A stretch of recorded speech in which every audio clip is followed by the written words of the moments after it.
আউযুবিল্লাহি মিনাশ শাইতানির রাজিম বিসমিল্লাহির রহমানির রহিম। শয়তানের ওয়াসওয়াসা মুক্ত কথা বলার জন্য আল্লাহর সাহায্য প্রার্থনা করছি। আজ আমার এই ভিডিওটা যদি মুসলমান কারোর সামনে পড়ে থাকে অবশ্যই ভিডিওটা দেখবেন এবং আপনার মন্তব্য দিয়ে যাবেন। যদি যারা এই মাদ্রাসায় পড়াশোনা করেন, যাদের মিনিমাম নলেজ আছে, তারা অবশ্যই আমার প্রশ্নের উত্তর দিয়ে যাবেন। আচ্ছা, প্রশ্ন পরে আগে হলো আজকে যেই জিনিসটা আবিষ্কার করলাম, রমজান মাসে শয়তান বন্ধ থাকে। আমরা সবাই জেনে আসছি আগে থেকেই, এখনও জানি যে সবাই জানি যে রমজান মাসে শয়তান বন্ধ থাকে। আল্লাহ শয়তান রমজান মাস বন্ধ রাখে যাতে মানুষ ইবাদত করতে পারে। আচ্ছা, এই ইনফরমেশনটা কই পাইছি এটা অবশ্য জানার প্রয়োজন। একটু সেকেন্ড দেখতেছি আমি।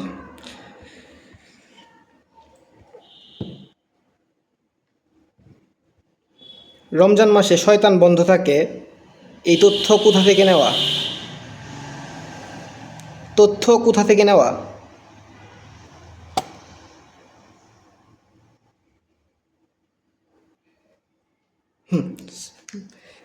সহিহ বুখারী আর মুসলিম, জানতাম যে এমনই হইব।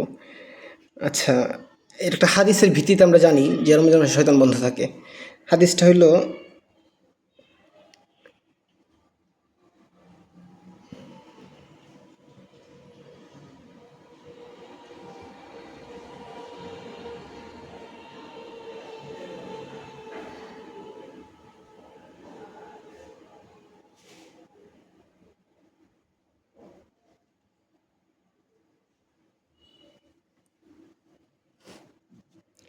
হাদিসটা বর্ণনা করছে আবু হুরায়রা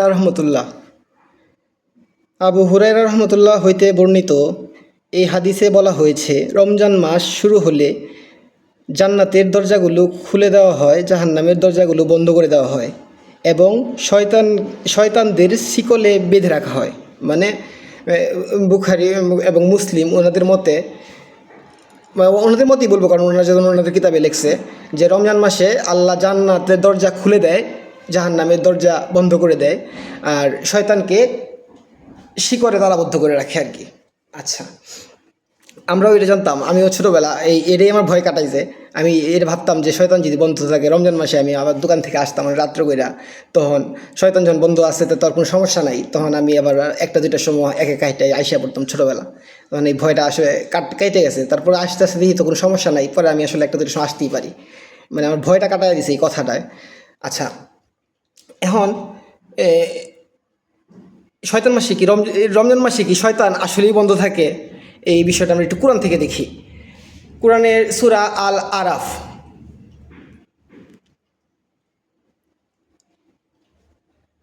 আচ্ছা 11 নম্বর আয়াত। আর আমি তোমাদেরকে সৃষ্টি করেছি, তারপর আকার অবয়ন তৈরি করেছি, ততপর আমি ফেরেশতাদের বলেছি আদমকে সেজদা করো। তখন সবাই সেজদা করেছে, কিন্তু ইবলিস সে সেজদাকারীর অন্তর্ভুক্ত হয়নি। মানে এই ঘটনা আমরা সবাই জানি। আল্লাহ যখন আদমকে সৃষ্টি করার পরে সবাই সেজদা করতে বলছে, সবাই সেজদা করছে ইল্লা ইবলিস ব্যতীত। তারপরে 12 নম্বর আয়াত, সূরা আল আরাফ 12 নম্বর আয়াত, আল্লাহ বললেন, শয়তানকে বললেন, আমি যখন নির্দেশ দিয়েছি তখন তোকে কিসে সেজদা করতে বারণ করলো? শয়তান বলল, আমি তার চেয়ে শ্রেষ্ঠ, উত্তম। আপনি আমাকে আগুন ধারা সৃষ্টি করেছেন আর তাকে মাটি ধারা, মানে আমাদেরকে মাটি ধারা, তারা আগুন ধারা সৃষ্টি করছে দেখে সে কইতেছে আমি উত্তম, আমি তার সেজদা করতে পারতাম না। আচ্ছা, ওকে। তারপরে আল্লাহ বললেন, তুই এখান থেকে যা, এখানে অহংকার করার কোনো অধিকার তোর নাই। ততপর তুই বের হয়ে যা, তুই হীনমন্যদের অন্তর্ভুক্ত।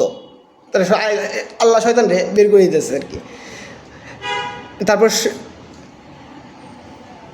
তারপর শয়তান বলল আল্লাহ রে যে আমাকে কিয়ামত দিবস পর্যন্ত অবকাশ দিন।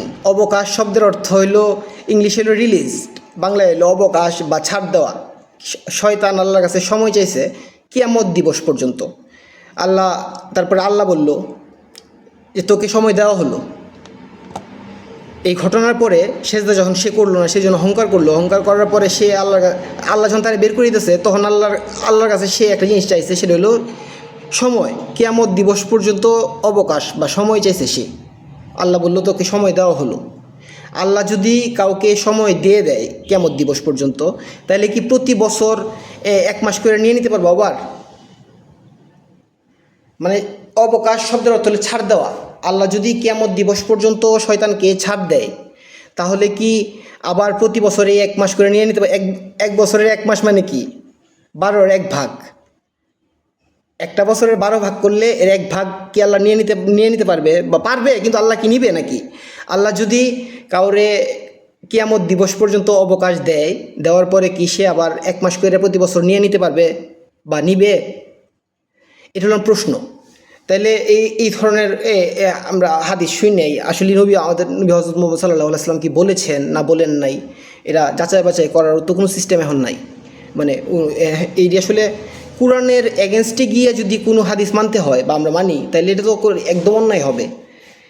সাদৃশ্য মানা যায়, যে কোরআনের সাথে সাদৃশ্য আছে, মিল আছে, ডিসক্রিপশান আছে, অনেক কিছু এমন কিছু মানা যাবে, কিন্তু এমন কিছু কি মানা যাবে যেটা পুরোপুরি সাংঘর্ষিক? এটা কি সাংঘর্ষিক হইল না? যদি আমরা হাদিস থেকে জানি যে আল্লাহ শিকড় পরায় দেয় 1 মাস, আর কোরআনে জানি যে কিয়ামত দিবস পর্যন্ত তারে অবকাশ দেওয়া হইল। আমার প্রশ্ন এটাই, যাদের মিনিমাম জ্ঞান আছে ইসলাম সম্বন্ধে, যাদের বেশি জ্ঞান আছে ইসলাম সম্বন্ধে, যারা মাদ্রাসায় পড়াশোনা করছেন, যারা কোরআন পড়েন, যারা জানেন, তারা অবশ্যই আমাকে জানাবেন যে এই হাদিসটা কি আমাদের মানা উচিত হবে, নাকি আমরা ওইভাবে আসলে কি হইল ঘটনাটা? আল্লাহ এইভাবে ছাড় দিয়ে তারপর আবার নিয়ে নিল 1 মাস কইরা, আর এই নিয়ে নেওয়ার কথাও তো কোথাও নাই। আমরা তো প্রিভিয়াসলি অনেকবার পড়ছি, কিন্তু কোথাও তো এটা তো আর দেখি নাই যে আবার যে নিয়ে নিছে 1 মাস করে, এটাও তো আল্লাহ বলে নাই যে 11 মাস তোকে ছাড় দেওয়া হইলো প্রতি বছর এভাবে কিয়ামত পর্যন্ত। আমাকে অবশ্যই অবশ্যই অবশ্যই জানাবেন যাদের এই জ্ঞান আছে।